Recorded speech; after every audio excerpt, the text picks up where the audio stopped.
Lord, I know na walang natatago sa inyo, and you know, Lord God, what will happen tomorrow, the day after, a week after, a month after, Lord God. Because you are the same yesterday, today, and forever, O Lord.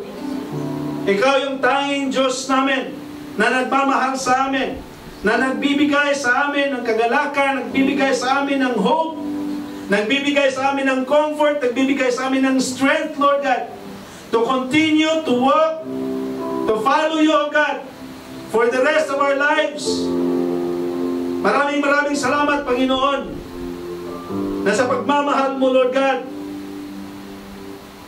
that you will continue to work in us.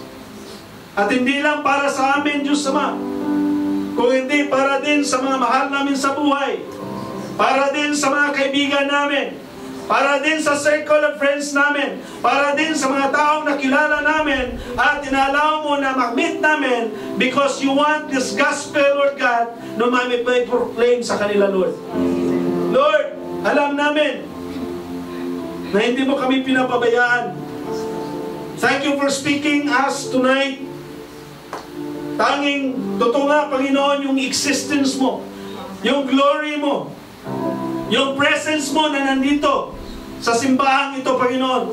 Maraming salamat, Panginoon, that you have been there with us and that you will continue to be with us, O God, until your second coming, O Lord.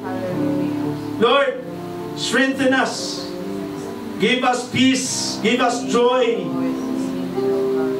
Let us stand firm, O God, with the sword of the Holy Spirit, Lord God. Use us. Send us, O God. Equip us. We surrender our lives to you. We surrender our plans to you.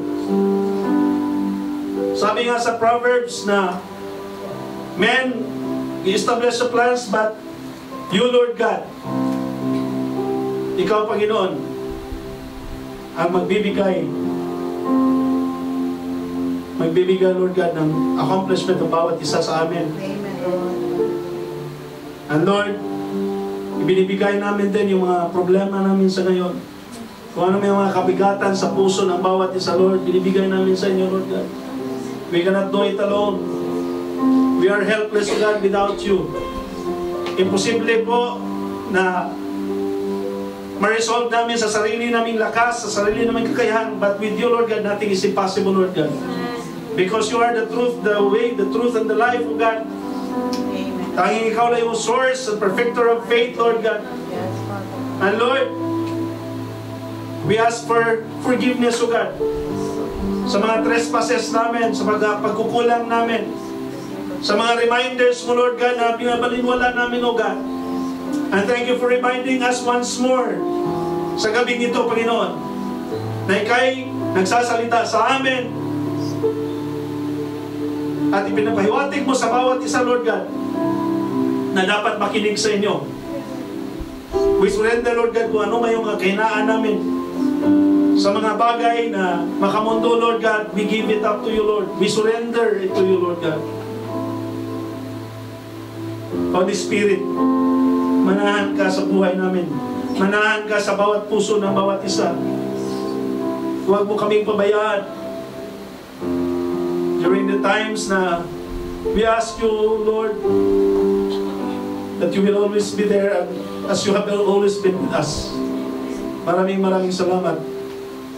With all the highest praises and honor. In the name of the Father, the Son, and the Holy Spirit. And everyone will say, Amen.